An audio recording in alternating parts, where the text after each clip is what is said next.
आप देख रहे हैं खबरदार और अब हम बात करेंगे वैक्सीन को लेकर नस्ल भेद की, क्योंकि दुनिया के जो सुविधा संपन्न देश हैं उन्होंने इस बात का तो खूब ढिंढोरा पीटा कि किस तरीके से वैक्सीन डेवलप की गई वहां पर, लेकिन उन्होंने वैक्सीन की होर्डिंग न सिर्फ की बल्कि आज की तारीख में वैक्सीनेशन को लेकर अलग अलग मापदंड बना रहे हैं।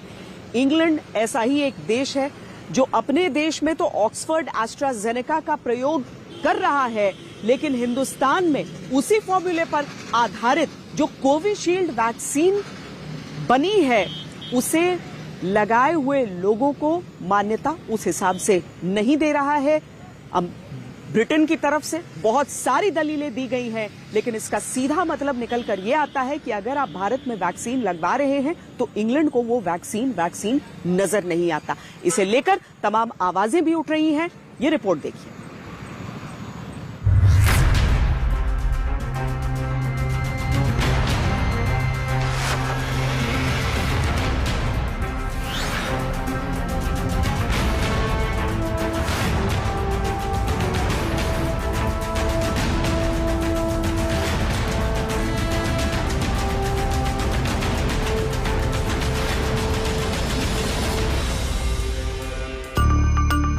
जिस देश में 83 करोड़ से ज्यादा कोरोना वैक्सीन की डोज लग चुकी हो, उस देश भारत को वैक्सीनेशन के आधार पर भेदभाव का सामना करना पड़ रहा है। जो सीरम इंस्टीट्यूट दुनिया की सबसे बड़ी वैक्सीन निर्माता कंपनी है, उसकी कोविशील्ड वैक्सीन अगर भारत में लगाई गई है तो उसे मान्यता नहीं दी जाएगी। भारत के साथ ये भेदभाव करने वाले अंग्रेज हैं। 4 अक्टूबर से दुनिया भर के यात्रियों को अपने यहाँ आने की छूट देने वाला ब्रिटेन भारत पर शर्तें थोप रहा है। यूके का ट्रैवल रूल ऐसा है कि 4 अक्टूबर से दुनिया के 60 देशों के लोग, जिसमें तुर्की, पाकिस्तान, मालदीव के लोग शामिल हैं, वहां के वैक्सीन प्राप्त यात्री ब्रिटेन बेरोक टोक से आएंगे, लेकिन भारत में वैक्सीन प्राप्त लोगों को 10 दिनों तक क्वारंटीन रहना होगा। भारत के यात्रियों को अपनी यूके यात्रा के दूसरे और 8वें दिन RT-PCR टेस्ट कराना होगा।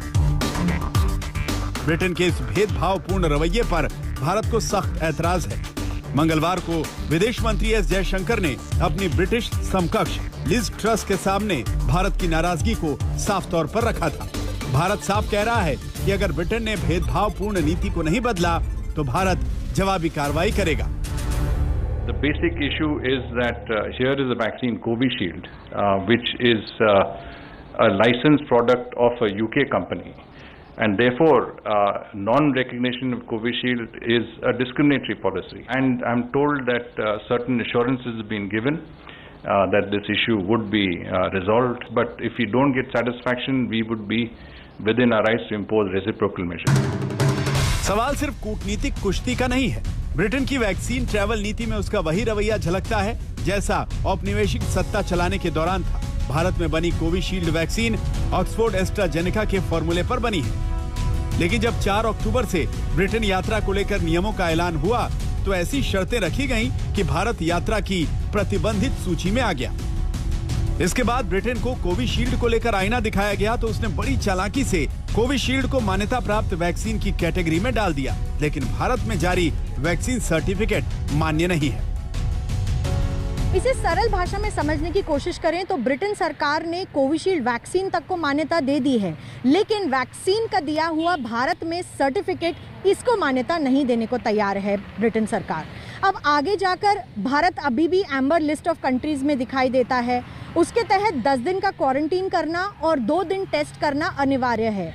इसका मतलब यह है कि भारतीयों के लिए अभी तक ब्रिटेन में ट्रैवल करने की मुश्किलें हल नहीं हुई हैं और ब्रिटिश सरकार और भारत सरकार के बीच इस पर बातचीत अब भी जारी है। इस बीच भारत में ब्रिटिश उच्चायोग से जारी बयान में कहा गया है कि भारत में वैक्सीन लगवाने वालों को ब्रिटिश मान्यता देने को लेकर भारत से बातचीत जारी है। यहाँ सवाल ये उठता है कि ब्रिटेन की इस भेदभावपूर्ण नीति के पीछे कोई दूसरा स्वार्थ का एजेंडा तो नहीं। भारत ने सबसे तेज वैक्सीनेशन कर दुनिया को अचंभित किया है। साथ ही अक्टूबर से भारत दोबारा वैक्सीन मैत्री प्रोग्राम शुरू कर रहा है। क्या भारत के कोविशील्ड को दुनिया भर में मिली सफलता को प्रभावित करने की कोशिश तो नहीं की जा रही? Britain uses the Oxford AstraZeneca vaccine, which is itself manufactured by the Serum Institute in Pune, and which is what we are taking under the name Covishield. So if Covishield is essentially, not essentially, it is identical to what the British are taking under a different brand name. How on earth can you say that one set of vaccinations is accepted and another set is not, and you've got to be quarantined? That kind of double standard is absolutely breathtaking. भले Britain Bharat में लगी Covishield vaccine को अपने यहाँ मान्यता नहीं दे रहा हो, लेकिन जर्मनी और फ्रांस जैसे यूरोपीय देशों और अमेरिका में भारत में वैक्सीनेटेड यात्रियों को बेरोक टोक आने जाने की छूट ब्रिटेन को आईना दिखा रही है। दिल्ली से मिलन शर्मा के साथ आज तक ब्यूरो।